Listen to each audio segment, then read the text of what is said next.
No one raised a hand when the last remaining asset of Celeste Mercer's collapsed empire was wheeled onto the auction floor. The black sedan that had once carried her to billion-dollar negotiations now sat motionless beneath cold fluorescent lights, cracked windshield, dead instrument panel, bodywork coated in a thin gray film of neglect. Someone in the back of the room laughed and said that even her car had gone bankrupt. Celeste stood in the corner with her arms folded and nothing left to say. Then a single father in a worn work jacket stepped forward, placed one hand on the hood and said quietly, "I'll take it." Nobody in that room understood what he had just seen. Stay until the end to find out why the car no one wanted held the key to reclaiming an entire empire. The auction house on the edge of Long Island was the kind of place where fortunes came to die quietly. Strip-lit, cavernous, smelling of industrial cleaner and old upholstery, it drew the kind of crowd that showed up not out of sentiment, but out of opportunism. Creditors hoping to recover fractions of what they were owed, dealers looking for undervalued lots, and a handful of journalists who treated the whole event as the final chapter of a cautionary tale. The assets of Mercer Technologies had been moving through liquidation for 3 weeks, and today was the last day, the day the smallest and most personal items were rolled out. A framed architectural rendering of the company's original headquarters, a set of monogrammed luggage, a chess set made of hand-carved obsidian, and finally, the car. Everything that had once represented Celeste Mercer's carefully constructed identity passed through that room in a single afternoon, valued now only by what a stranger was willing to pay. Celeste herself stood in the far left corner of the room, not behind a bidder's paddle but behind nothing. Just her coat and the particular stillness of a woman who had trained herself not to flinch. She was 36 years old and had been the youngest CEO in the history of the New York regional technology sector, a distinction that the same publications which celebrated it were now using to frame her downfall as especially spectacular. In the months since the bankruptcy filing, she had watched her company dissolve, her apartment vacated, her board members issue carefully worded statements distancing themselves from decisions that had previously been called visionary. She had not cried in front of any of them. She did not intend to start today. The auctioneer reached the final lot with the energy of a man who had long since stopped caring about the outcome. He described the vehicle. A black Mercer Asterion executive sedan, a car that Mercer Technologies had co-developed with a European manufacturer as a proof of concept for its proprietary vehicular operating system. It had been Celeste's personal car for 3 years, present at every major milestone of her professional life. Now it sat at the center of the floor with a cracked side mirror, a completely dead instrument cluster, and paint that had lost its gloss from months sitting in a bank impound lot. The auctioneer opened bidding, and the room went silent. A luxury dealer in the third row shook his head and said that the cost to restore the electrical system alone would exceed what the car was worth on the open market. A creditor's representative near the aisle smirked and said something to the woman beside him that made her cover her mouth. The auctioneer lowered the reserve twice. Still nothing. Someone called out that the car was as finished as the woman who'd owned it, and there was laughter from a cluster near the back wall. Celeste did not look in their direction.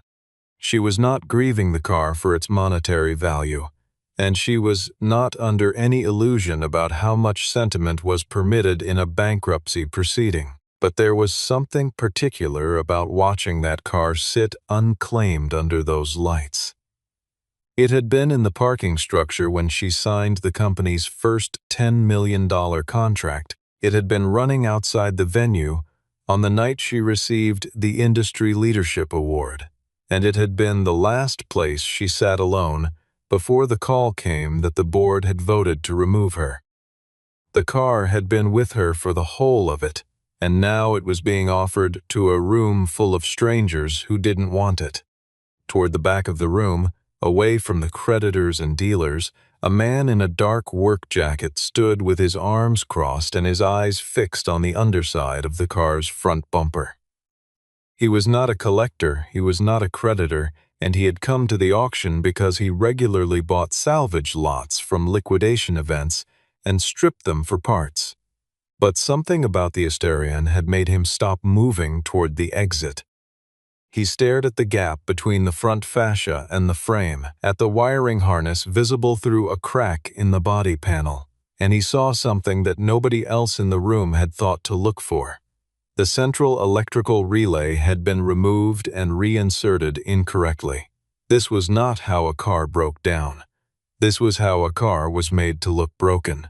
The auctioneer was preparing to pull the lot when the man raised his hand and said, in a voice that carried further than he probably intended, "I'll buy it."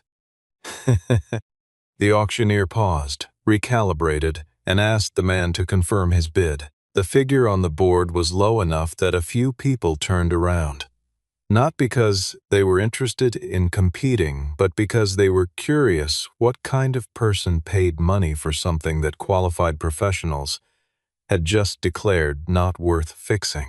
Grayson Locke confirmed the number without elaborating.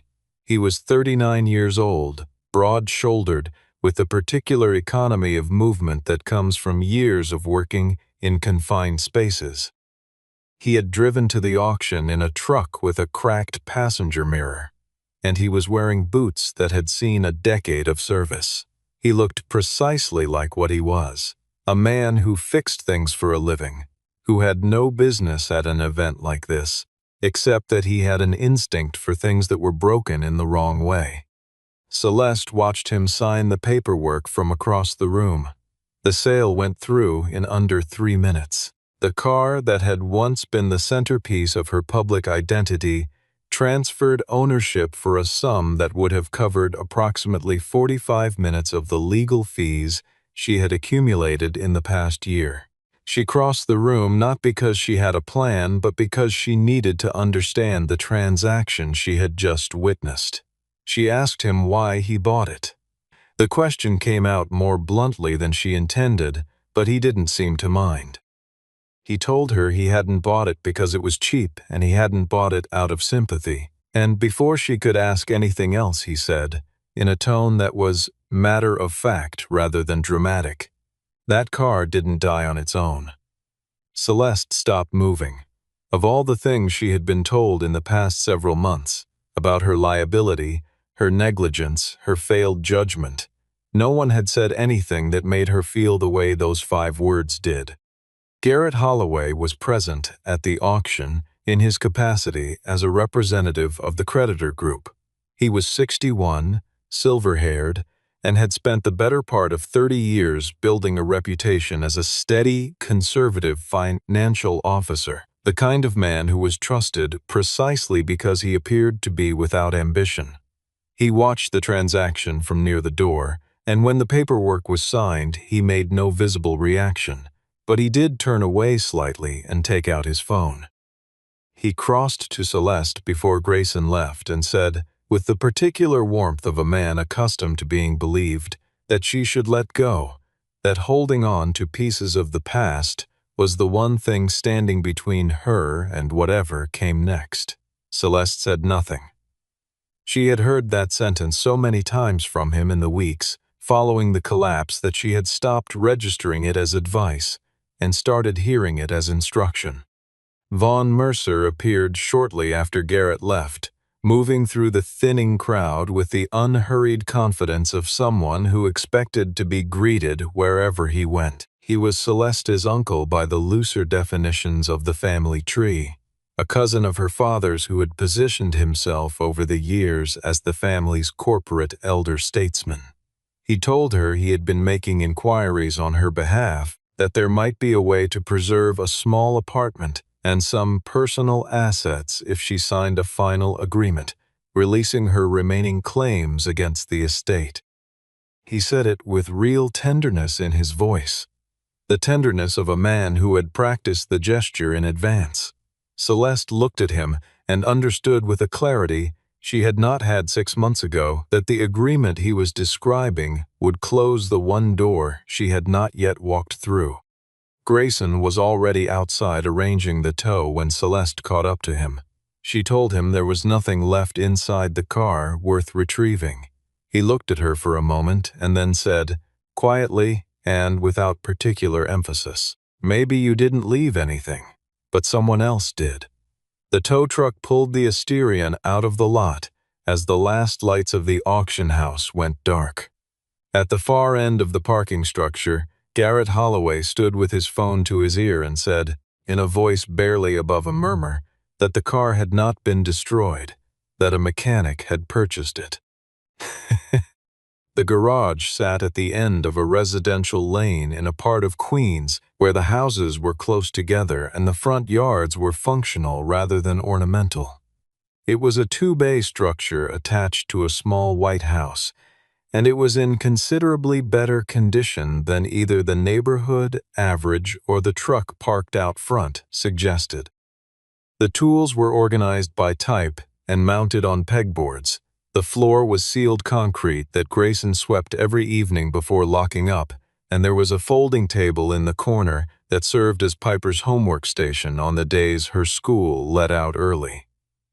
On that table, on the afternoon the Asterion arrived, sat an 8-year-old girl with a composition book open in front of her, watching the tow truck maneuver the black sedan into the second bay.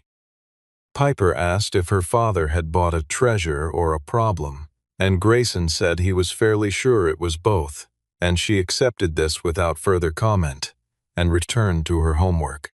He pulled on his work gloves and began the inspection in the order he always did: exterior damage, then doors and glass, then hood, then undercarriage, then electrical access. What he found confirmed what he had suspected at the auction. The car had been made to look worse than it was. The body damage was surface level, the kind that happened in an impound lot and not before. The battery disconnect was wrong, not depleted but deliberately pulled and reconnected with a reversed ground. The central control module appeared dead on initial inspection, but the burn pattern on the relay housing was inconsistent with natural failure. It had been arranged to read as catastrophic. Someone who did not go further would have written the car off without asking any more questions. Grayson had spent 11 years before his current work as a hardware security engineer, and one of the things that period of his life had taught him was the difference between a system that had failed and a system that had been sabotaged to present as a failure. The two looked similar from a distance and entirely different up close. He removed the central dashboard fascia slowly and methodically, working through 3 separate access panels, and behind the third panel, tucked behind the acoustic insulation layer in a recess that was not part of the original engineering specification, he found a narrow metal housing roughly the length of his thumb. It had been affixed with a thermal adhesive that had partially released, probably from the heat of the impound lot. It was connected by 2 slim cables to the vehicle's secure data logging channel, a system designed to record operational telemetry independently of the car's navigation and entertainment systems. He called a former colleague who now ran a private hardware security consultancy and described what he had found without naming the vehicle. The colleague said it sounded like a secondary data vault, the kind used in high-security fleet applications, and then asked whose car it had come from. When Grayson said the name Mercer, the line went quiet, and his colleague said with unmistakable finality that he was going to have to pass on this one. Grayson set the phone down and looked at the housing for a long time without touching it again. Celeste arrived at the garage after dark, as Grayson had suggested she might want to retrieve personal items. She said there was nothing personal remaining inside the car, but she came anyway. He let her in, showed her the dashboard cavity, and watched her face change, not with surprise but with the expression of a person who is suddenly understanding something they had known without knowing they knew it. She told him that on the last night before her removal from the company, She had sat in the back seat of that car for 40 minutes and made a series of phone calls, including one to Garrett, before the vehicle was impounded the following morning. Grayson set down his flashlight. "If someone hid data in this car," he said, "they hid it knowing you might not be the one to find it." Grayson worked through the night with the precision of someone who understood that haste and irreversibility were the same thing in his field. He isolated the secondary housing from the vehicle's primary power system and used an independent bench supply to wake the device without triggering any connected systems, a technique he had used professionally for years to access hardware that had been put into forced dormancy. Celeste sat at the folding table where Piper usually did homework and watched without speaking, which he appreciated. The housing came to life slowly. A status indicator pulsed twice and held, and the device handshook with Grayson's diagnostic interface after a delay of nearly 2 minutes. It was encrypted, but the encryption was paired to the device, rather than to a remote key, meaning it had not been remotely wiped after the car was seized. On the outer casing, beneath a layer of thermal insulation tape that had half peeled away, there was a small printed label. It read, "Project Larkspur," followed by an internal Mercer Technologies document reference code. Celeste stared at the label and told Grayson she had never heard the name Larkspur. She said she had been the chief executive of Mercer Technologies for 4 years and had been involved in every substantive project the company undertook. The fact that a project bore an internal code she did not recognize meant one of two things. Either it had been created before her tenure, or it had been created specifically outside her knowledge. Grayson pulled up the partial read-only log, and both of them went quiet. The fragments that loaded showed timestamps spanning 9 months before the bankruptcy filing, a series of geographic coordinates, partially compressed audio files, and a chain of financial transaction records. Several entries reference an entity called Holloway Bridge Holdings, and the name Garrett Holloway appeared in the transaction metadata 6 times in the first partial page alone. Celeste recognized the company name immediately. Holloway Bridge Holdings had appeared in the bankruptcy documentation as an intermediate financial vehicle. Garrett had described it to the creditors' committee as a passive holding structure with no material connection to Mercer Technologies' core operations. She had seen the name and not pushed back because by that stage she had been stripped of access to the financial systems and was relying entirely on representations from people she no longer trusted but had no mechanism to verify. Grayson did not have a background in corporate finance, but he understood what it meant when someone hid data about a company. At the same time, they were telling a court that company was irrelevant. Celeste thought about the last night before her removal. She had received 4 missed calls from a junior engineer on her data team named Brielle Dawson over the course of that afternoon, and had not returned any of them because the calendar had been overwhelming. The following morning, when Celeste arrived at the office for what would become her final meeting with the board, Brielle was already gone. Her access card deactivated, her desk cleared, her departure logged as voluntary resignation. Celeste had assumed, in the chaos of everything that followed, that Brielle had made a rational decision to distance herself before the fallout arrived. Grayson asked if she knew where Brielle was now, and Celeste said she did not, and that even if she did, she wasn't sure the woman would want to hear from her. Grayson said, "You lost the company because too many people stayed quiet. Don't walk past the one person who tried to call you."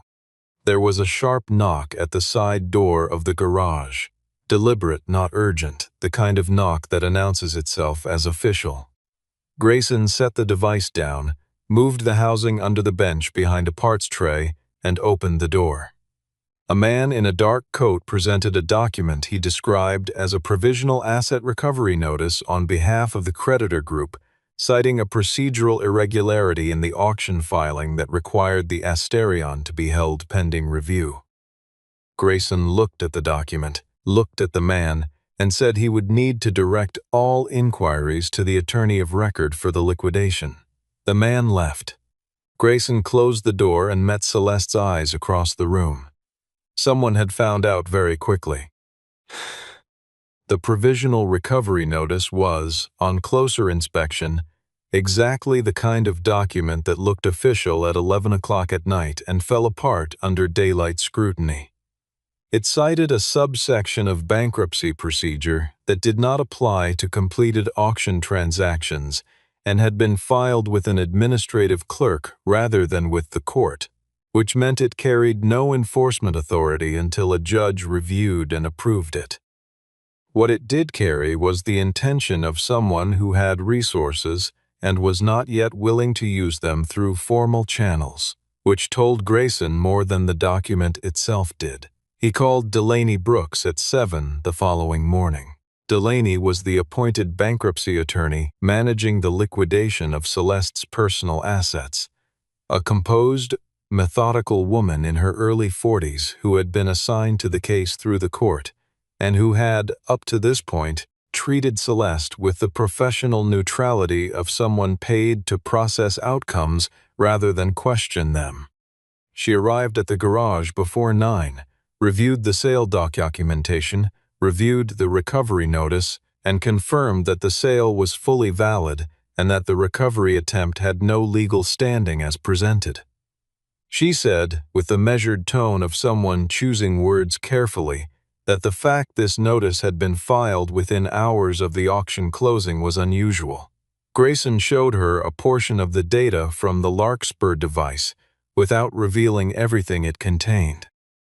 He watched Delaney read the visible entries twice, then a third time, and he watched her expression move from professional neutrality to something more complicated.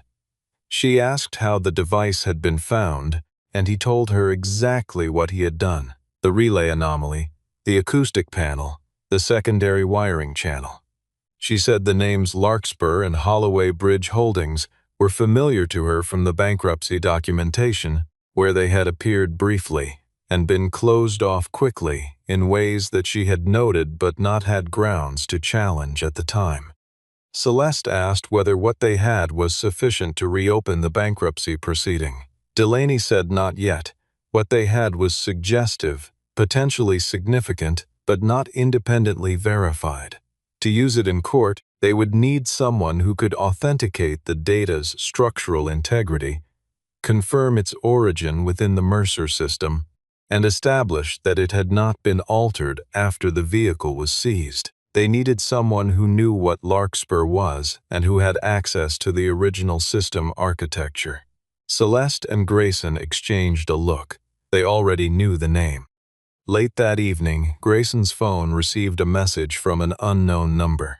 It was short, 4 words that said he should stop working on things that didn't belong to him. He read it once and set the phone face down on the workbench. Piper had come down for a glass of water and found him standing in the half-dark by the car, and she asked if the people who owned it before were being mean. He told her he was handling it. Celeste, who had stayed to help catalog the device's partial outputs, said quietly that he didn't have to continue, that the message was directed at him and not at her, and that he had done more than anyone could have reasonably asked of a stranger who paid too little for a broken car. Grayson was quiet for a moment, and then he said, "I bought this car because it was left behind. But if what's inside it is true, I can't leave that behind too." Brielle Dawson was living in a small rental house outside Scranton, Pennsylvania, working as a data analyst for a regional logistics firm that coordinated freight scheduling across the northeastern corridor. The work was several levels below her training, and she had taken it because it required no background check beyond what her most recent references could support.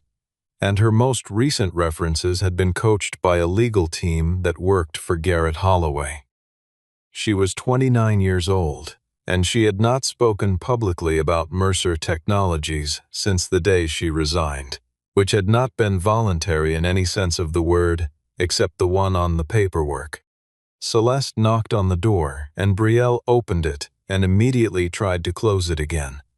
It took a full 2 minutes of conversation through a 4-inch gap for Brielle to open the door the rest of the way, and even then she kept her arms folded and her posture positioned toward the interior of the house, as if she were estimating the distance to the back exit.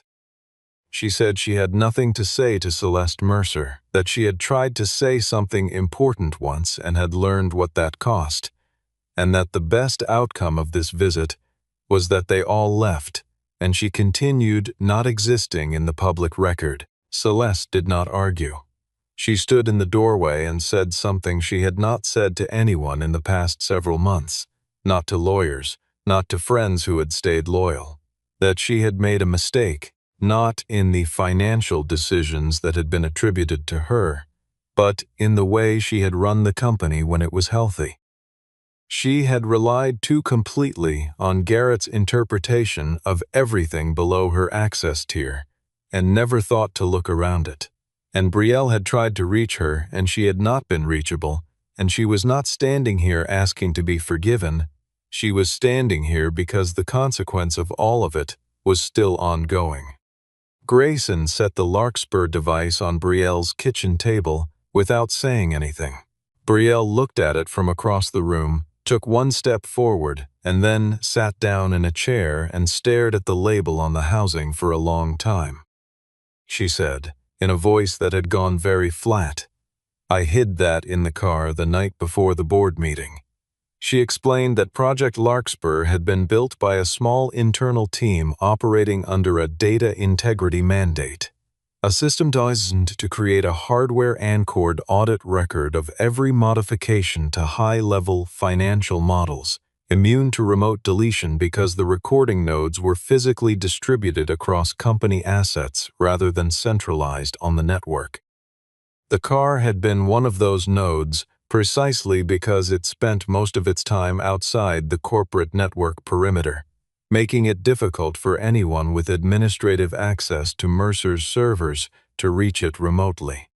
When Brielle had realized that Garrett was systematically altering the financial models in the weeks before the crisis, replacing real numbers with figures that made Celeste's decisions appear reckless and his own appear prudent, she had tried to extract the Larkspur logs and deliver them to Celeste directly. She had been served with a cease and desist within 48 hours of making her first internal inquiry. The car was seized before she could reach it. The Larkspur record was comprehensive but half-locked. The full dataset required a second authentication credential held by the independent auditor, who had been briefly engaged by Mercer's audit committee before his report was rejected, a man named Lawson Drake, who had retired to Vermont and had declined every invitation to revisit the Mercer matter. Celeste asked if Brielle would come with them. Brielle looked at Grayson, who had not moved from the doorway, and then back at Celeste, and said she would need a few minutes to pack. On the drive back north, with Brielle asleep in the rear seat and Delaney reviewing notes on her tablet, Celeste asked Grayson how a car mechanic knew how to access a hardware-encrypted secondary data vault without triggering its erasure protocol. He drove for a while before answering. He said that for 11 years, before he opened the garage, he had worked as a hardware security engineer for a company that developed autonomous vehicle platforms, and his specific area had been the design of tamper-evident, network-isolated recording systems, the kind that survived collisions, floods, and deliberate interference, in order to preserve operational data for post-incident analysis. He knew how those systems were built because he had helped build some of the architecture that informed the generation of devices Brielle's team had used for Larkspur. He left the company after a dispute he described simply. He had refused to sign off on a firmware update that he believed introduced an exploitable vulnerability into the recording isolation protocol. The company had not fired him. Firing him would have created a discoverable record, but his professional access had been frozen, his name removed from project credits that had already been published, and every subsequent job inquiry he made in the industry had been met with a silence that was too consistent to be coincidental. He had moved to garage work gradually over the space of 2 years, first on weekends to cover the gap in income, then full-time when it became clear the engineering path was closed.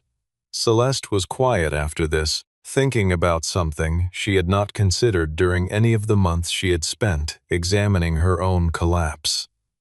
How many people existed in the structure below the executive tier who had been ground down quietly and without headlines, whose careers had been redirected by the same kind of pressure she was only now experiencing publicly? He said he was not helping her because she had been a CEO, or because her case was high profile, or because he expected anything significant in return. He said he was helping because Garrett Holloway was the kind of person who, if allowed to succeed this time, would simply do it again to someone else, and that the next person might not have an Asterion with a Larkspur device inside it. There was no oratory in this. He said it as a statement of practical reasoning, in the same tone he used when explaining a repair estimate to a customer. That night, after returning to the garage, Grayson found Piper asleep on the couch, with her sketchbook open across her chest. He picked it up carefully. The page she had been working on showed the Asterion from the front, rendered in pencil with the detail of someone who had been studying it carefully, beneath the drawing she had written in her careful printing. Some broken things are hiding treasure. He stood there in the kitchen light for a long time, looking at what his daughter had drawn, and whatever small part of him had still been calculating the personal cost of continuing made its decision quietly and without announcement. Lawson Drake's property in northern Vermont was set back from the road by a long gravel drive flanked by birch trees that had been dropping leaves for several weeks. The house was a converted farmhouse, well maintained, with a workshop attached to the east side, where a wood smoke smell drifted through the trees. Drake was 67 years old and had retired from independent audit practice 4 years earlier, at a point in his career when the Mercer engagement had been his last major case and also his most professionally damaging one. He opened the door and told them to leave before Celeste had finished introducing herself. He said the name Mercer had cost him 2 subsequent client engagements and a professional review, that his report had been dismissed by the board as methodologically unsound, and that finding had been cited in every conversation he had with a potential client afterward. He said he was a private citizen living a private life and had no intention of being anyone's expert witness. Celeste had prepared a legal and factual summary, but she set it aside. She said she understood his position and that she was not asking him to go to court on her behalf. She was asking him to look at what was in the device and tell them whether what they thought was there was actually there. She told him she was not the only one whose life had been reorganized by what Garrett had done. She mentioned the 240 employees who had lost their positions in the bankruptcy, the small investors who had held Mercer shares based on the public financial picture Garrett had manufactured, and the engineers on Brielle's team who had been individually threatened into silence after Larkspur was discovered. She did not mention herself at the end of this list. Lawson stood in the doorway for a long time. Then he stepped back and told them to come in. He kept the authentication credential on a device he described, without apparent irony, as very old and very boring hardware that he had chosen specifically because no one would want to steal it. When the credential was paired with the Larkspur device and the combined authentication handshake completed, the full dataset opened across Grayson's diagnostic screen in 3 scrolling panels. The first showed every modification made to Mercer Technologies' core financial models in the 9 months before the bankruptcy filing. Each change timestamped, each attributed to Garrett Holloway's administrative credential, and several bearing Celeste's electronic signature applied through a sub-administrative delegation function that had never been disclosed to the board or to any external auditor. The modifications followed a consistent pattern: reducing apparent liquidity, inflating the presentation of liabilities, and manufacturing a picture of executive recklessness that pointed directly at Celeste. The second panel contained communication logs between Garrett and Von Mercer discussing the timing of the liquidity crisis they intended to engineer and the structure of the transaction that would move Mercer Technologies' core operating software to Holloway Bridge Holdings before the bankruptcy was formalized. Vaughn had been specific in his contributions. He provided the board vote margin that removed Celeste from the executive role and coordinated with two other board members whose communications appeared in the chain. His language throughout was careful and indirect, except in one exchange in which he wrote that the technology needed to clear the family name before Celeste could figure out what Garrett had built underneath her. The third panel contained an audio fragment 11 seconds long, recorded from inside the Asterion during one of Garrett's phone calls. His voice, clear despite the ambient noise, saying that the car needed to be locked down before she found Larkspur. Celeste sat very still and listened to it 3 times. She had spent 9 months being called a fraudulent CEO, and the answer had been inside a car that no one wanted to buy. 3 days before the emergency hearing Delaney had filed for, a story appeared in a financial news outlet describing Celeste as orchestrating a last-ditch narrative salvage operation in partnership with a Queens-based auto mechanic, citing anonymous sources who characterized the Larkspur device as likely fabricated after the auction in order to create a false chain of custody. The story named the garage and the neighborhood and described Grayson as someone with no relevant professional qualifications, a characterization that was technically accurate only if you excluded the 11 years he had spent designing the exact type of system the story claimed he had fabricated. Grayson came outside the following morning to find 2 people with cameras on the far side of the street. He went back inside, called Piper's school to ask if they could hold her in the library until he picked her up, and returned to the workbench without saying much.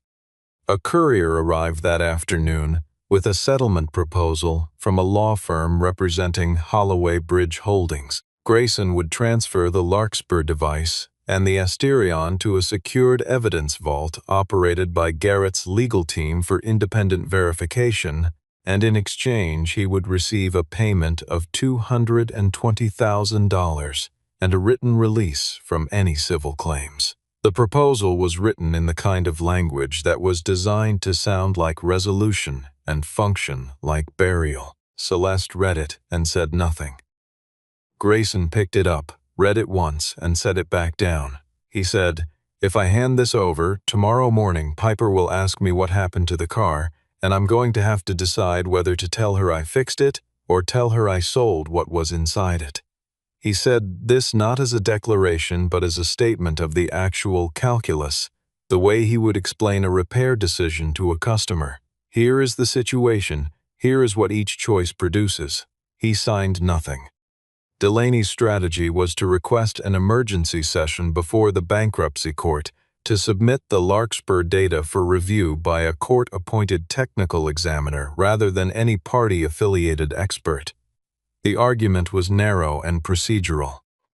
If the technology transfer at the core of the bankruptcy proceeding had been executed fraudulently, the asset disposition order was potentially voidable, and the court had an obligation to review new material evidence before it became irreversible. The motion was filed and the hearing was set for 6 days out. That night, Grayson received a second message from the unknown number, saying only that the towing company he used for auction pickups would no longer be able to service his account. He checked the next morning, and the contract had been quietly terminated. Whoever was pushing back had moved from threats to operational interference, which meant they were watching closely and were worried, and that, Grayson thought, was actually useful information. The tow company cancellation turned out to be the least of it. By the following day, the transport vendor who had agreed to move the Asterion to the courthouse had also pulled out, citing an unspecified scheduling conflict that arrived by email at 10:45 in the evening. The car needed to be present at the hearing as physical evidence to support the chain of custody argument for the Larkspur data. Without it, Garrett's team would argue that the connection between the device and the vehicle was unverifiable. Celeste said, as practically as she could manage, "Can you make it run?" Grayson stood with his hands in his jacket pockets and looked at the Asterion for a long time. He said the core drivetrain was intact, that the electric motor and the battery stack were undamaged, and that what had prevented the car from operating was a layered software lockout applied to the vehicle's management system. A lockout tied to Mercer Technologies' corporate network credentials that had essentially bricked the car at the software level. Reversing it, without triggering the secondary wipe protocol embedded in the lockout, required building an independent boot pathway through the car's hardware that bypassed the software barrier entirely without touching the data partitions. It was not a simple repair. Grayson was already opening the hood. Everyone in the room found something useful to do. Brielle pulled up the vehicle's hardware architecture documentation from memory and filled in the gaps with reference files she had kept on a personal drive from her time at Mercer. Lawson sat at the folding table with his reading glasses on and cross-referenced the Larkspur log entries against the timeline, ensuring that everything that would go before the court was sequenced correctly. Delaney drafted and revised the technical affidavit that Grayson would need to sign attesting to the condition of the vehicle's data partitions throughout his ownership. Celeste removed her coat, rolled up her sleeves, and started doing what Grayson asked her to do, holding panels, passing tools, labeling disconnected components with the small adhesive tags he kept in a magnetic dish on the shelf above the hood, sweeping wiring debris into the work tray without being told. She had never worked on a car. She did it anyway, steadily and without complaint. Piper appeared at the interior door at 9 in the evening to say goodnight and set a folded piece of paper on the edge of the workbench before disappearing back upstairs. Grayson read it after she left. "Bring the truth home, Dad." He folded it back and put it in his breast pocket. At 1:30 in the morning, the first startup attempt failed. The management system rejected the independent boot pathway, and the dashboard remained dark. Grayson did not react visibly. He went through the diagnostic sequence from the beginning, methodically, not skipping steps. At the seat base of the rear passenger bench, secured under the mounting bracket, with a strip of the same thermal adhesive that had partially released on the Larkspur housing, he found a small laminated card with handwritten annotations. Brielle recognized her own handwriting from across the garage. It was a physical backup of the Larkspur installation notes.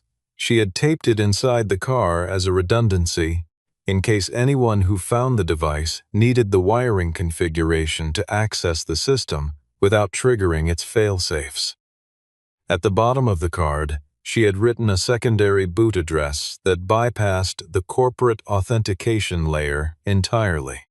Grayson read the address, located the corresponding pin array in the management controller, established the connection, and tried again. The Asterion's instrument cluster came on in sequence: battery, motor status, navigation, climate. The ambient lighting inside the cabin moved from dark to its normal low blue. The motor, which had sat cold and silent in an impound lot, and then in this garage for months, turned over without complaint and settled into its operating state with a quietness that made everyone in the room stop moving. Celeste stood up slowly and looked at the car. The same garage, the same fluorescent overhead lights, but she was looking at something entirely different from what she had seen at the auction. Grayson closed the hood. He said they should leave at 6 to be at the courthouse by 8, in the same tone he used when telling a customer their car was ready. At 6:15 the following morning, the Asterion rolled out of the garage under its own power for the first time in 9 months. 2 reporters on the street outside photographed it. By the time they understood what they were looking at, it was already gone. The bankruptcy court occupied the 4th floor of a federal building in Lower Manhattan, with the particular atmosphere of a place accustomed to hearing about ruin without being surprised by it. The walls were an institutional off-white. The seating was arranged in the utilitarian theater of all court proceedings, and the fluorescent lighting was, by some coincidence or architectural irony, almost identical to the lighting in the auction house where the Asterion had been abandoned 3 weeks earlier. Garrett's legal team had arrived early and arranged itself at the respondents' table with the settled confidence of people who had run this kind of proceeding before and found it manageable. Garrett was present in person, silver-haired and composed, wearing a suit that managed to communicate both authority and reasonableness. Vaughn Mercer sat slightly to the rear in the gallery. Not at the table, which was a distance that could be maintained as long as the proceeding stayed procedural. Delaney had anticipated this positioning and had filed the relevant documents in a way that named both of them. The first hour covered the technical foundation. Delaney called Lawson to establish his credentials and his role in the original audit engagement, which the court accepted without objection, the prior dismissal of his report having been a board-level action rather than a judicial finding. Garrett's lead counsel argued that any evidence derived from a device found in an auction vehicle had an unverifiable chain of custody. Delaney responded by presenting the vehicle's impound records showing the date and condition of seizure, Grayson's signed purchase documentation, the garage intake records, and a forensic timestamp report from the device itself, confirming no data modifications after the impound date. The chain was complete and documented. The objection was overruled. The court-appointed technical examiner spent 40 minutes analyzing the Larkspur device and the Asterion's hardware logs. Her report to the court was brief and technical and, for Garrett's team, devastating. The data was intact, the modification records were authentic, and the structural integrity of the recording was consistent with a hardware-isolated system that had not been externally accessed since before the vehicle was seized.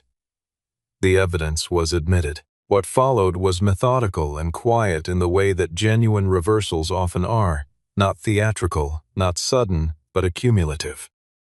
The financial modification log was presented first, entry by entry, the alterations to Mercer Technologies' liquidity model, each change timestamped, each attributed to Garrett's administrative credential, and several bearing Celeste's electronic signature applied through a delegation function that had never been disclosed to the board or to any external auditor. The examiner confirmed that the signature application was consistent with credential delegation rather than direct authorization. Garrett's counsel argued that delegation of signature authority was standard practice. Brielle took the stand and walked through the internal communication record, showing Garrett warning team members not to surface Larkspur-related discrepancies to Celeste's office.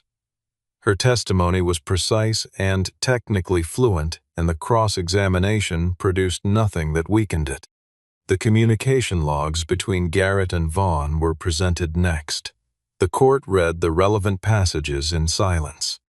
The judge asked Vaughn's attorney a specific question about the passage in which Vaughn had written that the technology needed to clear the family name before Celeste could understand what Garrett had built beneath her. The attorney said his client's communications required context.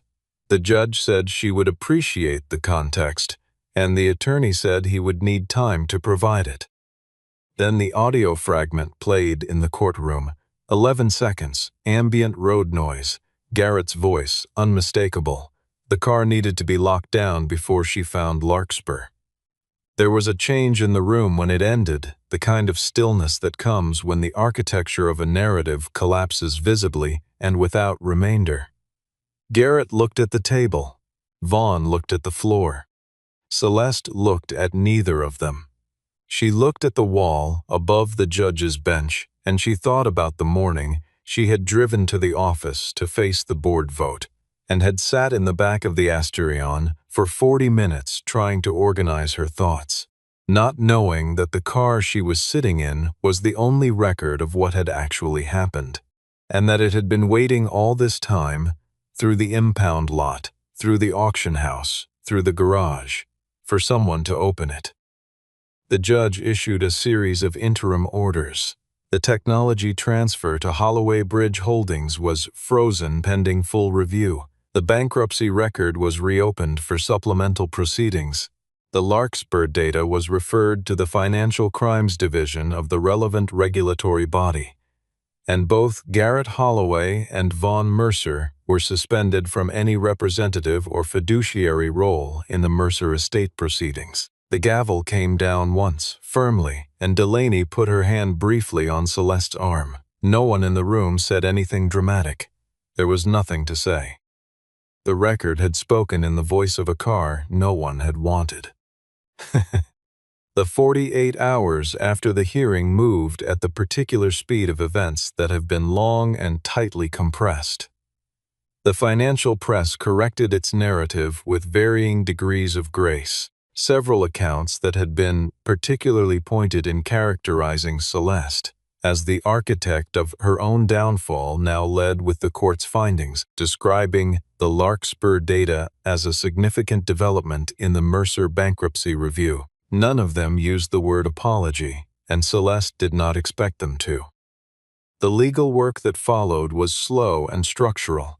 The court's interim orders created space but not resolution. Celeste could not simply walk back into Mercer Technologies and resume her position because the company did not exist in that form anymore. What she could do, under the reopened proceedings, was file to recover the transferred intellectual property, challenge the legitimacy of the asset sales that had occurred under fraudulently manufactured conditions, and begin the process of establishing a successor entity that could hold the core technology through the litigation. Delaney built the framework.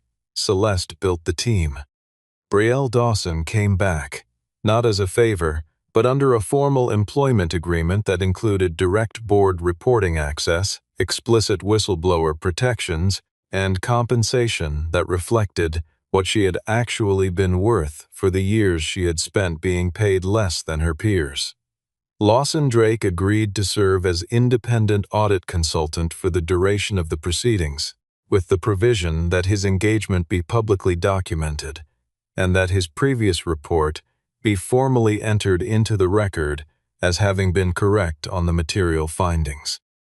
He said the last part was not negotiable, and Delaney agreed immediately. Grayson received a formal engagement proposal. Locke Forensic Auto and Electrical would serve as the independent hardware evidence custodian for the duration of the litigation, responsible for maintaining and documenting any physical devices or systems that carried evidentiary significance. The contract was straightforward, the rate was fair, and it was accompanied by a letter from Celeste that said, among other things, that she had spent the past year believing the world had failed to recognize something true, and that it turned out the world had contained at least one person who looked at broken things carefully enough to see what was really wrong with them. Grayson read the letter at the workbench in the morning, filed it in the same drawer where he kept the tax documentation, and called the lawyer to review the contract terms.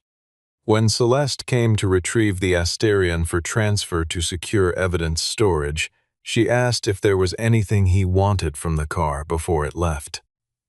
He thought about it for a moment and said no, that the car was complete as it was, and that the only thing he would ask was that when the proceedings eventually concluded and the car's story could be told publicly, it be told accurately and without simplification.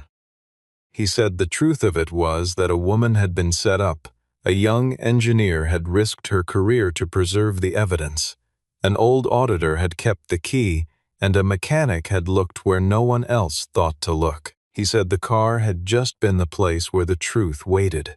Celeste stood in the garage for a moment before responding. She said, "I thought I lost everything the day they took the company. It turns out the last thing they missed was the only thing that still held the truth." Grayson looked at the car and said, "No, you held the truth." The car just waited for the right person to open it. Several months later, Celeste Mercer stood at a podium in a small conference room, not a grand press hall, not the glass and steel atrium of the old headquarters, but a rented space in Midtown with folding chairs and a borrowed projector. She announced that the bankruptcy court had validated the material findings of the Larkspur data, that the fraudulent structuring of the insolvency had been confirmed by the regulatory review, and that the core operating technology originally developed by Mercer Technologies was being returned to her control through a newly formed successor entity under independent governance oversight. She said these things in the order they had occurred, without embellishment, and then she answered questions for 20 minutes and said nothing she was not certain of. Garrett Holloway was navigating 3 separate civil proceedings and 1 active regulatory investigation. Vaughn Mercer had formally withdrawn from all representative roles in the family's business interests, and the 2 board members whose communications had appeared in the Larkspur logs had resigned quietly within 10 days of the interim orders. Grayson did not attend the press event. He had a car in the second bay that needed a complete wiring harness replacement, and Piper had a school project due on Friday that required the kitchen table from 4 to 6 in the afternoon. He was at the garage when Celeste called to tell him how the statement had gone. He said he was glad. She'd said that was characteristically insufficient as a response to something she had worked toward for the better part of a year. He laughed, briefly and genuinely, and she laughed too. The garage now had a new sign above the door. Locke Forensic Auto and Electrical, specializing in complex electrical diagnostics and hardware evidence preservation. The phone rang more than it used to, and not all the calls were about cars. 6 months after the court proceedings concluded, the Asterion was placed at the center of a small exhibition organized by a nonprofit focused on corporate governance transparency. The car had been cleaned but not restored. The cracked side mirror was still cracked. The surface scratches from the impound lot were still visible, and the brace where the secondary instrument cluster had been briefly removed and replaced was still slightly uneven on close inspection. The placard beside it read simply, "No one wanted it, so it kept the truth." Piper stood in front of the car and told her father it looked like it had been through something. He said that was exactly right. She asked if that was a good thing, and he said it depended on whether you thought scars were evidence of something that had happened or proof that something had been survived. Piper thought about this and said both, and he said that was also exactly right. Celeste stood a few feet away and watched the 2 of them standing before the car that had started all of it. The car that had once carried her to the height of everything, that had been left behind when everything ended, and that had kept what mattered precisely because no one had looked closely enough to see what was really there. Not a cracked windshield, not a dead instrument panel, not a failure standing under cold fluorescent lights waiting for someone to lower the price. The truth, patient and intact, waiting for the one person in the room who would look at a broken thing and understand that it had not broken on its own.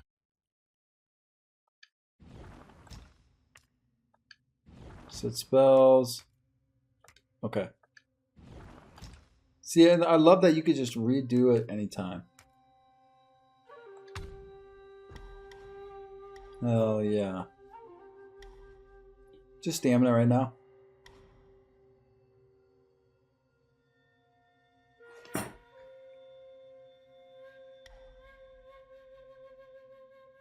Dodging. It's like the main thing I need right now. Just dodging stuff. So clutch. Hey, wait! You don't think you can just parade in, do you? It's not that simple.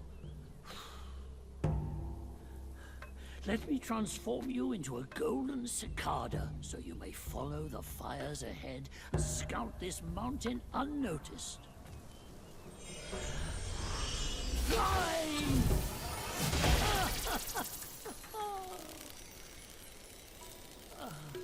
It might be humble, but my shrine is very versatile.